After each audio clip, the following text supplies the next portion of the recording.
احمد السيد زيزو. احمد السيد زيزو اهلاوي رسميا. احمد السيد زيزو عقده مع الزمالك بينتهي الموسم الحالي، لانه كان عقده مع مرتضى منصور جدده من موسمين لحد 2024، اللي هو المفروض السنة دي، وهيروح النادي الاهلي.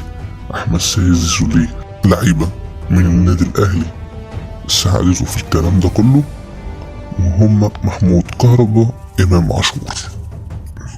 احمد السيد زيزو مواليد 97، يعني تقريبا دلوقتي عنده 27 سنة.